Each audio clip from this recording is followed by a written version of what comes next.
எல்லாருக்கும் வணக்கம். இந்த நாளை ரொம்ப இனிமையா, ஹாப்பியா, ஹெல்த்தியா, ஜாலியா ஸ்டார்ட் பண்ணுங்க. இந்த vlogல இது வரைக்கும் நம்ம பண்ணாத நிறைய விஷயங்கள் புதுசா இருக்கும். கண்டிப்பா உங்களுக்கு யூஸ்ஃபுல்லாவும் இருக்கும் அண்ட் இன்ட்ரெஸ்டாவும் இருக்கும். அதுக்கு நான் கரண்டி. ஸோ நீங்க எப்போ ஃப்ரீயா இருக்கீங்களோ அப்போ உட்காந்து ரிலாக்ஸ்டா பாருங்க. பொதுவாக பசங்களுக்கு காலைல லஞ்ச்லாம் பேக் பண்ணி ஸ்கூலுக்கு அனுப்பிச்சிருக்க அப்புறம் அந்த டயர்டில் அப்பாடா அப்படின்னு உட்காருவோம். ஆனால் எனக்கு அதுக்கப்புறம் தான் ரொம்ப பிரிஸ்காக இருக்க மாதிரி இருக்கும். அது வரைக்கும் அதை தூக்கத்திலேயே சமைச்சிட்டு இருக்க மாதிரி தான் ஒரு ஃபீல் இருக்கும். நான் இன்னைக்கு எல்லாமே பேக் பண்ணிவிட்டு ஸ்கூலுக்கு அனுப்பிச்சிட்டு அதுக்கப்புறம் எடுத்த vlog தான் இது. ரொம்ப நாளாக இந்த விஷயத்த பண்ணணும்னு நினச்சிட்டே இருந்தேன். பட் என்ன பண்ணுறது, எப்படி பண்ணுறதுன்னு ஒரு ஐடியாவே இல்லாமல் இருந்துச்சு. இன்றைக்கி எனக்கு ஒரு ஐடியா வந்துருச்சு. ஓகே, இதை பண்ணியே ஆகணும் அப்படின்னு. அதாவது பெட்ரூமில் வந்துட்டு கொஞ்சம் ஏதாச்சும் டிஃப்ரெண்ட்டாக மாற்றலாம் அப்படின்னு தோணுச்சு. ஏன்னா இதுக்கு முன்னாடி அந்தளவுக்கு ஒரு ப்ளசண்ட்டாக இல்லை, இருந்தாலும் கச்ச கச்சன்னு போட்டு நிறைய திங்ஸ் நம்ம சேர்க்க வேண்டாம். ஏன்னா ஒரு வேளை கொசுலாம் வந்து அடையிறதுக்கு நிறைய சான்சஸ் இருக்குதுன்னு சொல்லிட்டு அதை நான் அப்படியே டச் பண்ணாமலே வச்சுருந்தேன். சரி, இன்றைக்கி ஒரு சின்ன ஐடியா தோணுச்சு. ஓகே, அதை பண்ணிவிடுவோம், இம்ப்ளிமெண்ட் பண்ணிட வேண்டியதான்னு இறங்கிட்டேன். ஃபஸ்ட்டு வந்துட்டு க்ளீனிங். ஏன்னா நம்ம பெட்ரூமில் படுக்கும்போது எல்லாமே க்ளோஸில் தான் இருக்கும். ஏன்னா ஏசி கண்டிப்பாக போட்டுட்டு தான் தூங்குவோம். அதனால் அந்த டஸ்ட் எல்லாத்தையுமே கண்டிப்பாக க்ளீன் பண்ணி தான் ஆகணும். நான் இவ்வளோ சொல்கிறேன்ல, ஆனால் நானே சரியாக பண்ணல. ஏன்னா இந்த வீட்டுக்கு வந்ததுலேருந்து இந்த இடத்த நான் நோட் பண்ணதே கிடையாது. அந்த விண்டோ கிட்டலாம் பார்த்தீங்கன்னா அவ்வளோ டஸ்ட் இருக்குது. கர்டன் இருக்கிறதுனால நம்ம தள்ளிட்டு கூட பார்க்க மாட்டோம். அப்படியே காலை எழுந்திரிச்சு கீழே போயிட்டு சமைச்சிட்டு மற்ற வேலைலாம் பார்த்துட்டு அப்படியே ஓடிடும். ஸோ இதை வந்து பெருசாக மைண்ட் பண்ணவே இல்லை. சரி, அன்னைக்கு வந்துட்டு இந்த ரூமை கொஞ்சம் க்ளீன் பண்ணி நீட் பண்ணலாம் அப்படின்னும் போது தான் இதெல்லாம் தள்ளிட்டு பார்த்தா எக்கச்சக்கமான டஸ்ட்டு. இந்த விண்டோ கூட நான் திறந்ததே இல்லை. ஆனால் எங்கேருந்து தான் இந்த டஸ்ட்டெல்லாம் வந்து சேருதுனே தெரிய மாட்டேங்குது. நம்ம கண்ணுக்கே தெரியாமல் வீட்டில் இவ்வளோ டஸ்ட்டு சேரும்போது நம்ம எந்த அளவுக்கு இன்ஹேல் பண்ணுவோம் அதை நினச்சி இன்னும் கொஞ்சம் பயமாக தான் இருக்குல்ல. அப்புறம் கடைசியாக மிச்சம் மீதி இருக்க டஸ்ட்டெல்லாம் போய் சேர்கிற இடம் அந்த ஃபேனில் தான். அது எப்போ ஸ்லோவாக சுற்றுது, அதில் காற்றே வரலன்னு தெரியுதோ அப்போ தான் தோணும் ஓகே ஃபேனை க்ளீன் பண்ணணுன்னு. எனக்கு இந்த வேக்யூம் கிளீனர் இல்லைன்னா அந்த க்ளீனிங்கில் எந்த வேலையுமே எனக்கு வீட்டில் ஓடாது. ஏன்னா நம்ம என்ன தான் தள்ளி தள்ளி கூட்டி எல்லாத்தையும் எடுத்தாலுமே திரும்ப அது பறந்து பறந்து போய் மற்ற இடத்துல தான் அந்த டஸ்ட்டெல்லாம் அப்படியே படியும். ஆனால் வேக்யூம் கிளீனர் இருந்துச்சுன்னா அப்படியே ஃபுல்லாக சக் பண்ணி உறிஞ்சி எடுத்துரும். நான் வச்சுருக்க பிராண்ட் வந்துட்டு அமேசான் பேசிக்ஸோடு தான். நான் ஏற்கனவே உங்களுக்கு சொல்லியிருப்பேன், அந்த பழைய வீட்டில் இருக்கும்போதே காமிச்சிருப்பேன். நான் வாங்கும்போது 3500 அந்த ரேட்டில் தான் இருந்தது. இப்போ எவ்வளோ இருக்குதுன்னு தெரியல. அப்புறம் இந்த ஏசி ஃபில்டர் இதுவுமே வந்துட்டு வாரத்தில் ஒரு தடவையாச்சும் எடுத்து க்ளீன் பண்ணிடணும். இந்த வேலையை மட்டும் கரெக்டாக தவறாமல் செய்கிறது ஹஸ்பண்ட் மட்டும்தான். நான் அதிகமாக பண்ண மாட்டேன். சரி, இன்றைக்கி மேலே ஏறிட்டோம், ஒரேடியே அதை எடுத்து க்ளீன் பண்ணிடுவோம் அப்படின்றதுக்காக தான் நான் பண்ணேன். தண்ணியில் கூட அலசி க்ளீன் பண்ணால், ஆனால் அந்த வேக்யூம் இருந்துச்சுன்னா பெஸ்ட்டு. அப்படியே ஃபுல்லாத்தையும் க்ளீன் பண்ணி எடுத்துடும். டிஃப்ரென்ஸே பயங்கரமாக தெரியல. ஒன்று நல்லா க்ளீன் ஆகிடுச்சு. ஹஸ்பண்ட் எப்பயும் பண்ணும்போது கொண்டு போயிட்டு பாத்ரூமில் ஃபுல்லாக தட்டிட்டு தண்ணியில் நல்லா அலசி தான் கொண்டு வருவார். இது வரைக்கும் அவர் இந்த வேக்யூம் யூஸ் பண்ணதே கிடையாது, இந்த ஏர் ஃபில்டருக்கு மட்டும். சரி, இன்றைக்கி நான் ட்ரை பண்ணி பார்ப்போம் அப்படின்னு தான் பண்ணேன். அண்ட் அதே சமயம் ஏசிலுமே ஒரு சில டஸ்ட்லாம் இருந்துச்சு தான். சரி, அதுவுமே வேக்யூம் வச்சு எடுத்துடலான்னு பார்த்தேன். ஆனால் அதில் இருக்க காயிலெலாம் கொஞ்சம் டேமேஜ் ஆகிடுச்சுன்னா அப்புறம் பெரிய செலவு வச்சுட்ட போது நான் அப்படியே அமைதியாக விட்டுட்டு இந்த ஃபில்டர் மட்டும் போட்டுட்டேன். அதான் பொதுவாக டஸ்ட்டு செய்கிற இடம் வீட்டில் வந்துட்டு ஒன்று பெட்டுக்கு அடியில், இல்லை அந்த பெட்டுக்கு தலை வைப்போம் இல்லையா அந்த சைடில் பின்னாடிலாம் பார்த்திங்கன்னா இந்த ஒட்டடை டஸ்ட் அதெல்லாம் இருக்கும். அண்ட் அதே சமயம் இந்த விண்டோ சைடு ஃபேனு, ஏசி இதெல்லாம் மட்டும் நல்லா கொஞ்சம் க்ளீனாக வச்சுட்டா போதும்.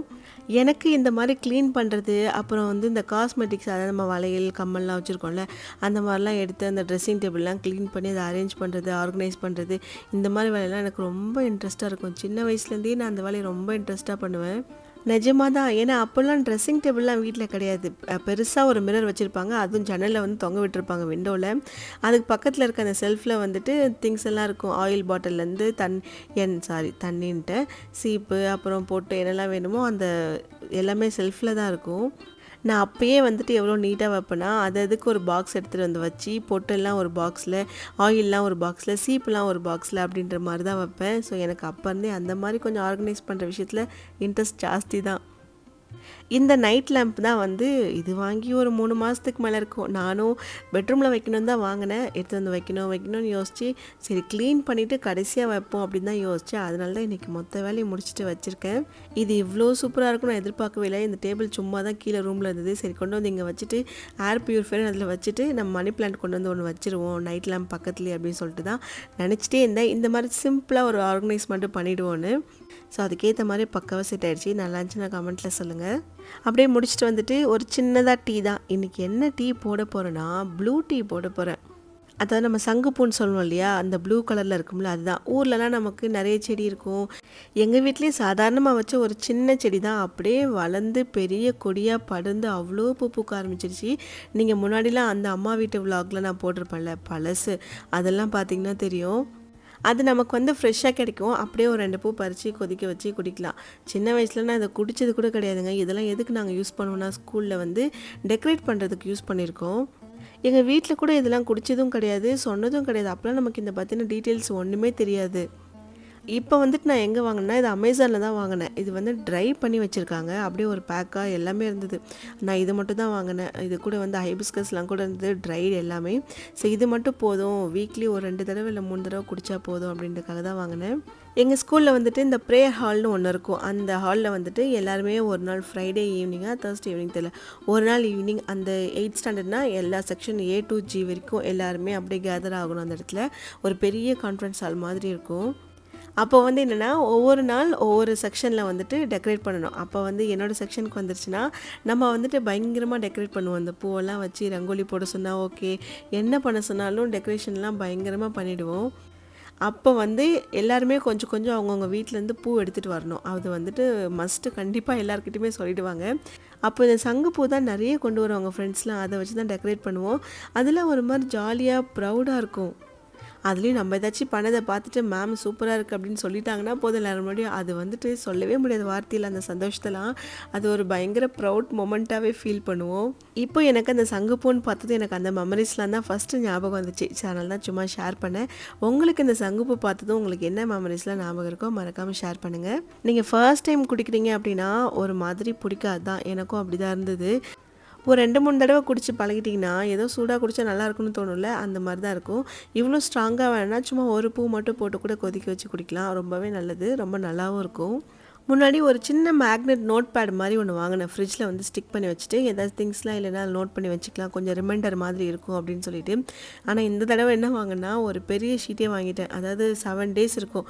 அதாவது 1 week ரிமைண்டர் மாதிரி. இது ஃபுல் மேக்னெட் தான். இது கூடவே வந்துட்டு 2-3 ஸ்டிக் பென் கொடுத்துருந்தாங்க. அதுலேயே வந்துட்டு மேக்னெட் தான், எல்லாமே மேக்னெட் ஒட்டிக்கலாம். அண்டு டஸ்டருமே கொடுத்துருந்தாங்க, க்ளீன் பண்ணிடலாம். சீரியஸாக சொல்கிறேன், எனக்கு அந்த நோட் பேட் விட இது ரொம்ப ஈஸியாக இருக்குது. ஏன்னா நான் எல்லா நாளுமே இங்கே இருக்குல்ல, நோட் பண்ணி வச்சுக்கலாம். நம்ம அதனால் திருப்பி திருப்பி பார்க்கணும், எதை என்றைக்கு நோட் பண்ணோம் அப்படின்னு நமக்கு தெரியவே தெரியாது. ஸோ ஒரு 1 week அது என்ன தேவை, இப்போ மண்டே நம்ம என்ன சமைக்கிறோம், அந்த அன்றைக்கி நமக்கு என்ன தேவை, நம்ம என்ன பண்ணணும், ஏதாச்சும் குடிக்கணும் நம்ம நோட் பண்ணி வச்சுருப்போம்ல. இந்த மாதிரி ஹெல்த்தியாக ஏதாச்சும் பண்ணணும், இல்லை சும்மா நம்மளே வீட்டில் ஏதோ நம்ம டேக் கேர் பண்ணிக்கிறதுக்கு பண்ணணும், நோட் பண்ணி வைப்போம்ல. அந்த மாதிரி விஷயத்துக்குலாம் ரொம்பவே யூஸ்ஃபுல்லாக இருக்கும். அதை ரிமைண்டர் பாட்டில் நோட் பண்ணிடுவேன். காலையிலே நைட்டு வந்துட்டு எதனா சோக் பண்ணி வைக்கணும் அப்படின்றதெல்லாம் எழுதி வச்சுன்னா நைட்டு தூங்க போகிறது மாதிரி எப்படியும் ஃப்ரிட்ஜு பார்க்காம போக மாட்டேன். ஸோ அதை வந்து ஞாபகம் வந்துடும், டக்குன்னு உடனே அந்த வேலையெல்லாம் பண்ணிடலாம். இந்த மாதிரி டிட்டர்ஜென்ட் லிக்விட், ஃபேப்ரிக் கண்டிஷனர் இதெல்லாமே கொஞ்சம் பெரிய பெரிய லிட்டர், அதாவது 5 லிட்டர் 2 லிட்டர் 3 லிட்டர் டிமார்ட் தான் போவேன். ஏன்னா அங்கே தான் கொஞ்சம் ரேட் வைஸும் கம்மியாக இருக்கும். And buy one get one அந்த மாதிரி சில ஆஃபர்ஸ்லாம் கூட இருக்கலாம். ஆனால் இந்த டைம் அவ்வளோ தூரம் போயிட்டு அங்கே பில் நிற்கிறதுக்கு கொஞ்சம் கடுப்பாக தான் இருந்தது. சரி எல்லாமே நான் வந்துட்டு அமேசான் ஃப்ரெஷ்லேயே போட்டுட்டேன். அங்கே போய் வாங்குறது வரை இதுவே கொஞ்சம் கம்மியாக தான் இருக்குது. அண்ட் இந்த பாட்டிலுமே நான் இப்போ தான் ஆர்டர் பண்ணியிருந்தேன். ஏன்னா ஊற்றுறதுக்கு கொஞ்சம் ஈஸியாக இருக்குது. நான் வாங்கினது 5 லிட்டர் பேக்கெட் அது. ஸோ ரீஃபில் பண்ணுற மாதிரி அப்படியே தூக்கி ஊற்ற முடியாது சொல்லிட்டு தான் இந்த 2 பாட்டில் வாங்கினேன். ஒன்று வந்து டிட்டர்ஜென்ட்க்கும், இன்னொன்று வந்துட்டு ஃபேப்ரிக் கண்டிஷனருக்கு ஊற்றி வச்சுட்டேன். ரீசெண்டாக நம்மளோட ப்ராடக்ட்ஸில் எல்லாமே நியூ பேக்கிங்லேருந்து குவாலிட்டி வைஸ் எல்லாமே இம்ப்ரூவ் பண்ணி புதுசாக லான்ச் பண்ணியிருந்தோம். அது எல்லாருக்குமே தெரிஞ்சிருக்கும்.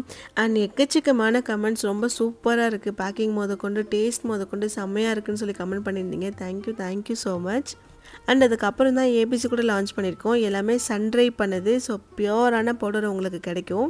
அது கிட்ஸாக இருக்கட்டும், பெரியவங்க, இல்லை ஹாஸ்டலில் இருக்க பசங்களாக இருக்கட்டும், யாருக்கு வேணாலும் நீங்கள் எந்த ப்ராடக்ட்ஸ் வேணாலும் வாங்கி கொடுக்கலாம். கண்டிப்பாக அவங்களுக்கு உங்கள் சாப்பாடு பிடிக்கல அப்படின் போது என்னைக்காச்சும் நம்மளோட ப்ராடக்ட்டை போட்டு குடித்தாங்கன்னா ரொம்பவே ஹெல்த்தியாகவும் இருக்கும். அண்ட் அதே சமயம் ஃபில்லிங்காகவும் இருக்கும். நீங்கள் இதெல்லாம் ட்ரை பண்ணால் ஸ்க்ரீனில் இருக்க வாட்ஸ்அப் நம்பர் இல்லை வெப்சைட்டில் கூட ஆர்டர் ப்ளேஸ் பண்ணிக்கலாம். நல்லாயிருக்கும். இன்றைக்கி பண்ணது இது வரைக்கும் நான் நிஜமாக யோசிச்சு கூட பார்க்கல. திடீர்னு தோணுச்சு. ஃபஸ்ட்டு ஒரு கிளாஸில் ஒரு 2 டேபிள் ஸ்பூன் அளவு ஸ்டார்விட்டா போட்டுட்டேன். இது கூட வந்துட்டு ஒரு 2-3 ஐஸ் க்யூப்ஸ் போட்டுட்டு பால் நல்லா காய்ச்சி ஆற வச்சுட்டு அதில் ஊற்றி நல்லா மிக்ஸ் பண்ணிவிட்டு குடித்தா அப்பா, நான் எதிர்பார்க்கவே இல்லை இப்படி ஒரு மில்க் ஷேக் மாதிரி இருக்கும்னு. நான் சும்மாலாம் சொல்ல, நிஜமாக வீட்டுக்கெலாம் ஃபோன் பண்ணி சொல்லிட்டு இருந்தேன், இந்த மாதிரி ஒரு தடவை ட்ரை பண்ணுங்கள், சூப்பராக இருக்குது டேஸ்ட்னு. எப்பயும் கொஞ்சம் சூடான பாலில் போட்டு ஆற்றி தான் குடிச்சிருக்கேன். பாப்பாவுக்குமே அப்படி தான் கொடுத்துருக்கேன். ஆனால் இன்றைக்கி தான் ஃபஸ்ட் டைம் இந்த மாதிரி கொஞ்சம் மில்க் ஷேக் மாதிரி பேசாமல் ட்ரை பண்ணி பார்ப்போமா. ஏன்னா இதில் கொக்கோ ஃப்ளேவர் இருக்குல்ல, அதெல்லாம் நல்லா இருக்குமோ அப்படி அப்படின்னு தோணுச்சு தான் ட்ரை பண்ணேன். ஆனால் வேறு லெவலில் இருந்துச்சு. ஸோ உங்கள் வீட்டில் இப்போ ஸ்டார்விட்டா இருந்துச்சுன்னா உடனடியாக ஒரு ஐஸ் க்யூப்ஸை வச்சுட்டு அதுக்கப்புறம் அடுத்த நாள் எடுத்து சாப்பிட்டு பாருங்கள், மறந்துடுவீங்க. அதான் சிம்பிளாக சொல்லப்போனால் நம்ம ஐஸ்கிரீம்லாம் சேர்க்காம எந்த ஒரு கலர் ப்ரிசர்வேட்டிவ்லாம் சேர்க்காம ஒரு ஹெல்த்தியான மில்லட் மில்க் ஷேக் நீங்கள் பசங்களுக்கெல்லாம் தாராளமாக கொடுக்கலாம். அது மாதிரி லஞ்சுக்கு வந்துட்டு ஹஸ்பண்ட் பரோட்டா சாப்பிட்லாமா இன்றைக்கி வெளியில் போயிட்டு அப்படின்னு கேட்டார். ஒரே வார்த்தை, அதுக்கு எதுக்கு வெளில போகணும், நம்மளே செஞ்சுக்கலாமே, கொஞ்சம் மாவு போட்டால் ரெடி பண்ண போகிறோன்னு சொல்லிட்டு இன்றைக்கி மைதால் தான் பண்ணேன். ஏன்னா கோதுமையில் பண்ணால் பரோட்டா ஃபீலே வரமாட்டேங்குதுங்கிறாங்க. சரி ஓகே, என்ன பண்ணுறது, மைதாலே இன்றைக்கி ஒரு நாள் பண்ணிவிடுவோன்னு சொல்லிட்டு பண்ணிட்டேன். ஆனால் இதெல்லாம் பண்ணி நான் ரொம்ப வருஷம் ஆகுது. கடைசியாக எப்போ நான் பரோட்டா பண்ணேன் அப்படின்னா சுருளி பரோட்டா அப்படின்னு தனுஷ் சாரோட ஒரு படம் வந்துச்சுல, அதில் வந்து சுருளி பரோட்டான்னு ஒரு பேர் வச்சுருப்பாங்க. ஸோ அப்போ வந்துட்டு அந்த ரெசிபியாக போடும்போது செஞ்சேன். அதுதான் ஃபஸ்ட்டு இல்லை, அதுதான் லாஸ்ட்டு நான் பண்ணது. ஆனால் எங்கள் அப்பா இருக்கும்போது நிறைய டைம் பண்ணியிருக்கோம் நாங்கள். ஏன்னா அவருக்கு ரொம்ப பிடிக்கும் பரோட்டா, சிக்கன் கிரேவி அதெல்லாம். அதனால் நாங்கள் கொஞ்சம் ஜாலியாக சாப்பிடுவோம். அப்போல்லாம் வீக்கெண்டு மாதம் 2-3 தடவையாச்சும் செஞ்சுருவோம். அண்ட் இன்னொரு காம்போ இருக்குது, பரோட்டாவும் போட்டி கிரேவியும். எங்கள் அப்பாவுக்கு அந்த காம்பினேஷன் வந்துட்டு என்ன சொத்தையை கூட எழுதி கொடுத்துருவாருன்னு நினைக்கிறேன். அந்தளவுக்கு அவருக்கு அந்த காம்பினேஷன் ரொம்ப பிடிக்கும். நான் இன்னொரு லிக்விட் ஒன்று வாங்கியிருந்தேன். சும்மா ஒரு டெஸ்டிங்க்கு தான் வாங்கியிருந்தேன். எப்படி இருக்குதுன்னு ஃபஸ்ட்டு பார்ப்போம். இந்த பிராஸ், பிரான்ஸ், அப்புறம் இந்த காப்பர் இதெல்லாம் க்ளீன் பண்ணலாம் அப்படின்ற மாதிரி ஆன்லைனில் தேடும்போது இந்த ஹாப்பி பிளானட் ஹாப்பியா ஏதோ ஒரு லிக்விட் தான், ஆமாம், இதுதான் ஒன்று கிடச்சிது. சரி ஓகே, ட்ரை பண்ணி தான் பார்ப்போமே அப்படின்னு சொல்லிட்டு தான் வாங்கினேன். நான் பார்க்கும்போது ஆட் எப்படி இருந்துச்சுன்னா, சும்மா கொஞ்சமாக எடுத்து அந்த லிக்விட் மட்டும் அந்த சொல்யூஷன் மாதிரி தான் இருக்கும், கொஞ்சம் திக்காக. அதை வந்துட்டு ஃபுல்லாக அந்த பாத்திரத்தில் அப்ளை பண்ணிவிட்டு விட்டுட்டு அதுக்கப்புறம் நீங்கள் அப்படியே சும்மா கழுவுனாலே போதும், அப்படியே பல ஆயிரும் அப்படின்ற மாதிரி தான் பார்த்தேன். ஆனால் நான் அப்படி தேய்ச்சிட்டு கொஞ்சம் நேரம் விடலை. எனக்கு அந்த அளவுக்கு டைம், அதாவது பொறுக்க முடியல. அந்த இடத்துல நின்றுட்டு சீக்கிரமாக க்ளீன் பண்ணிட்டு வெளில ஒரு இடத்துக்கு கிளம்பணும், சரி முடிச்சுட்டு கிளம்பிடுவோன்னு சொல்லிட்டு தான் என்ன பண்ணேன், உடனே கொஞ்சமாக எடுத்து அப்படியே நல்லா ஸ்க்ரப்பை போட்டு தேய்ச்சிட்டு வச்சுட்டேன். ஆனால் அப்பயுமே சூப்பராக தான் க்ளீன் ஆகிடுச்சு. உங்களுக்கு பார்க்கும்போது தெரியும், நான் எடுக்கும்போது ரொம்ப டல்லாக தானே எடுத்தேன் க்ளீன் பண்ணுறதுக்கு முன்னாடி. அதுக்கப்புறம் சும்மா அப்படியே எடுத்து லைட்டாக அப்படியே ஸ்க்ரப்பை போட்டு தேய்ச்சதுமே நல்லா க்ளீன் ஆகிடுச்சு. நம்ம சாமி பூஜை விளக்குலாம் இருக்குல்ல, அதுக்கு கூட யூஸ் பண்ணிக்கலாம். ஏன்னா அதுவுமே நம்ம மோஸ்ட்டாக அந்த பிராஸில் தான் வச்சுருப்போம். ஸோ அதை வந்து நீங்கள் யூஸ் பண்ணி பாருங்கள், நல்லா தான் இருந்துச்சு. ஒரு 3rd 4th ஸ்டாண்டர்ட் இருக்கும்னு நினைக்கிறேன். ஆமாம், அப்போல்லாம் வந்துட்டு நாங்கள் ஃபஸ்ட்டு ஒரு சின்ன வீட்டில் தான் இருந்தோம். ரொம்ப குட்டியோண்டு வீடு தான், ஒரே ஒரு பெட்ரூம் தான். நான், அப்பா, அம்மா, அண்ணன், தம்பி எல்லாருமே இருந்தோம். அப்போ வந்துட்டு நாங்கள் சின்ன பசங்க தான், நமக்கு அவ்வளோவா எதுவுமே நீடே கிடையாதுல்ல. அப்போ எங்கள் வீட்டுக்கு பின்னாடி ஒரு கிலோமீட்டர் தாண்டி போனோன்னா அந்த சைடு ஃபுல்லாக மார்க்கெட் ஏரியா தான். அந்த இடத்துல வந்துட்டு ஒரு பரோட்டா கடை ஒன்று இருக்கும். சின்ன கடை தான், ஒரு மெஸ் மாதிரி தான். அங்கே போகிற அந்த பரோட்டா இருக்குது பாருங்கள், அங்கே ஒரு தாத்தா தான் மெயினாக உட்காந்துருப்பார். அவர் தான் முதலாளின்னு நினைக்கிறேன் கடைக்கு. ஆனால் அவரும் செம்மையாக போடுவார். அப்படியே அவர் கை விளையாடும் அந்த பரோட்டாவில், அவ்வளோ சூப்பராக இருக்கும். அந்த பரோட்டா நல்லா இருக்கும் இல்லையோ, அதுக்கு ஒரு சால்னா மாதிரி ஒன்று கொடுப்பாங்க, செம்ம டேஸ்ட்டாக இருக்கும். இது வரைக்கும் எனக்கு இந்த வயசு வரைக்கும் நான் அந்த மாதிரி ஒரு சால்னா எங்கேயுமே சாப்பிடல.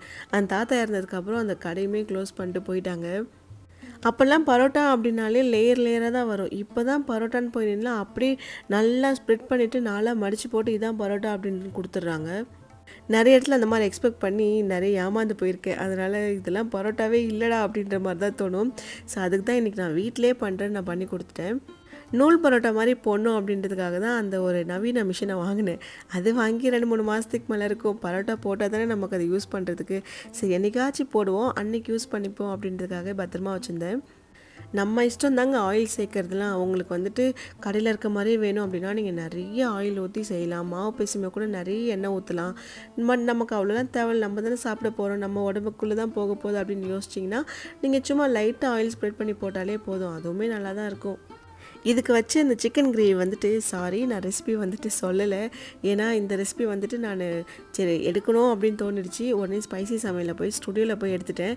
அதனால் மேபி உங்களுக்கு தேவைப்பட்டுச்சுன்னா நீங்கள் வந்துட்டு ஸ்பைசி சமையலில் இருக்கும், அதில் போய் செக் பண்ணி பாருங்கள். நெல்லை பரோட்டா சால்னான்னு போட்டிருப்பேன். லஞ்ச்லாம் முடிச்சுட்டு கொஞ்ச நேரம் உட்காந்து ரிலாக்ஸாக டிவி பார்த்துட்டு இருந்தேன். சரி அப்போ ஈவினிங்காக ஹஸ்பண்ட் என்ன பண்ணார், இதுக்கு கிளம்புவோம், இந்த பிளான்ட்ஸ் எல்லாம் வந்துட்டு கொஞ்சம் வாடின மாதிரி ஆயிடுச்சு, நர்சரிக்கு போய்ட்டு ரீப்ளான்ட் பண்ணிட்டு வரோம் அப்படின்னு கேட்டார். சரி ஓகே, அதுக்கு முன்னாடி ஒரு ஜூஸ் மட்டும் போட்டு தரேன் அப்படின்னு போட்டேன். இந்த நவீன மிஷின் வந்துட்டு ஹஸ்பண்ட் வாங்கினது. ஏன்னா நம்ம ஒரு வேலை செய்யும்போது நமக்கு அதில் கொஞ்சம் டிஃபிகல்ட்டிஸ் இருக்கும், ஒரு சில ட்ரபிள் இருக்கும். அப்போ நம்ம என்ன பண்ணுவோம், சரி ஓகே இது இப்படி தான் அப்படின்னு அதை அட்ஜஸ்ட் பண்ணிட்டு நம்ம அதில் செய்ய ஆரம்பிச்சிடும்.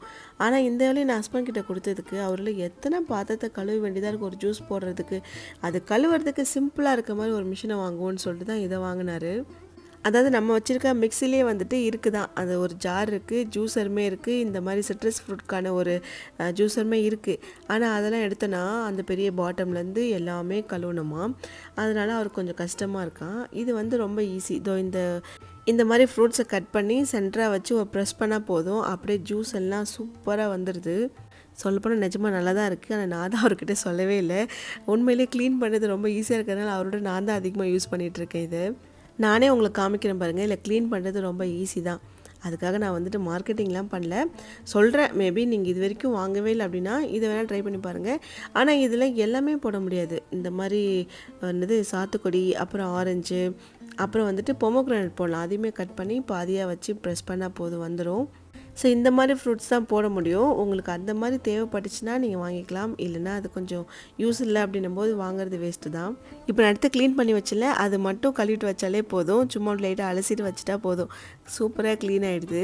அதான் இந்த நவீன மிஷினை நான் ஃபஸ்ட்டு எங்கே பார்த்தேன்னா, எங்கள் ஊர் கலெக்டரேட்குள்ளே ஒரு வடக்கன் வந்து என்ன பண்ணுவோன்னா, ஒரு பெரிய தள்ளுவண்டியில் வந்துட்டு ஃபுல்லாக மூட்டையாக சாத்துக்குடி வச்சுருப்பாரு, ஒரு ஐஸ் டப்பா வச்சுருப்பாரு, இந்த மிஷினும் வச்சுருப்பாரு. நம்ம போனோன்னா அப்படியே கட் பண்ணி போட்டு ப்ரெஸ் பண்ணி அதில் 2 ஐஸ் க்யூப்பை போட்டு கொடுப்பாரு. நான் அங்கே தான் முதல்ல பார்த்தேன். நான் பார்த்தது ஒரு 2008, 2009 அந்த மாதிரி டைமில் இருக்கும். ஆனால் அது இவ்வளோ ஹைட்லாம் இல்லை, அது கொஞ்சம் காம்பேக்டாக இருக்க மாதிரி தான் சின்னது. ஏன்னா அவர் கொஞ்சம் ஈஸியாக ஹேண்டில் பண்ணி வச்சு தள்ளிட்டு போகிற மாதிரி தான் இருந்தது. அப்படியே வந்துட்டு ஜூஸ் எல்லாம் குடிச்சிட்டு அந்த திங்ஸ் எல்லாம் எடுத்து அதில் கொட்டி வச்சுட்டு அஞ்சரை பெட்டியில் நல்லா க்ளீன் ஆச்சுல. பார்த்தீங்க தானே எப்படி இருந்துச்சுன்னு. அது வேணால் உங்களுக்கு ட்ரை பண்ணி பாருங்கள். நீங்கள் அமேசானில் போய் தேடிங்கனாலே கிடைக்கும். நிறைய லிக்விட் இருந்துச்சு. நான் எதை வாங்குறதுன்னு தெரியாமல் ஒன்று ஃபஸ்ட்டு வாங்கி ட்ரை பண்ணி பார்ப்போம் தான் பார்த்தேன். அப்படியே வந்துட்டு இந்த பிளான்ட்ஸ்லாம் எடுத்து நர்சரிக்கு போகலாம் அப்படின்ற மாதிரி தான் ஒரு ஐடியா. ஏன்னா இந்த டைம் நான் ஆல்ரெடி சொன்னேன் உங்ககிட்ட, இந்த பெயிண்ட் அடிக்கிறேன்ற பேரில் இந்த தார்பாய் ஒன்று இருக்கும்ல, அதை போட்டு அங்கேருந்து செடியெல்லாம் உடச்சி வீணாக்கிட்டு போயிட்டார் ஒரு அங்கிள் வந்துட்டு. அண்ட் இன்னும் ஒரு சிலதெல்லாம் கொஞ்சம் ரீப்ளான் பண்ணோம். ஏன்னா மண்ணுக்கு அந்த கொஞ்சம் ஃபர்டிலைசரே இல்லாத மாதிரி இருந்துச்சு. போயிட்டு அவங்ககிட்ட கொடுத்தோன்னா அவங்க மண்ணில் நிறைய ஃபர்டிலைசராக வச்சுருப்பாங்க, அதிலே வாங்கிட்டு வந்துடுவோன்னு சொல்லிட்டு தான் போனோம். அண்ட் சம்மர் டைம்ன்றதுனால கொஞ்சம் செடியை மெயின்டைன் பண்ணுறது கஷ்டமான விஷயமா போயிடுச்சு. அதனால் எதெல்லாம் ரீப்ளான் பண்ணமோ அதெல்லாம் அப்படியே எடுத்து வச்சுருக்கேன்.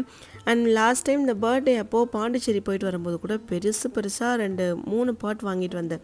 அந்த பாண்டி ஒயிட் டவுனில் ஃபுல்லாக அந்த பாட் தான் இருக்கும். எங்கே பார்த்தீங்கனாலும் அங்கே பார்த்து ஆசைப்பட்டு வர வழியில் வாங்கிட்டு வந்தேன். ஆனால் இன்ன வரைக்கும் அதில் ரீப்ளான் பண்ணாமல் இருக்கேன். ஏன்னா என்கிட்ட மண் இல்லை. பக்கத்தில் கிரவுண்டில் போய் எடுத்தாலும் யாராச்சும் திட்டுவாங்களோன்னு பயந்துட்டு நான் எடுக்கிறதே இல்லை.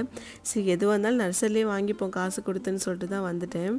எனக்கு இந்த போன்சாயெல்லாம் பார்த்ததுமே ரொம்ப பிடிச்சிருச்சு. அது பிங்க் கலரில் இருக்குது, பூ இல்லையா, அதெல்லாம் லீவ்ஸாமா, கொஞ்சம் வளர்ந்ததும் ஒரு மாதிரி க்ரீனில் மாறிடும் அப்படின்னாங்க. நான் இப்போ தான் அந்த பிளான்ட்டை ஃபஸ்ட் டைம் பார்க்குறேன்.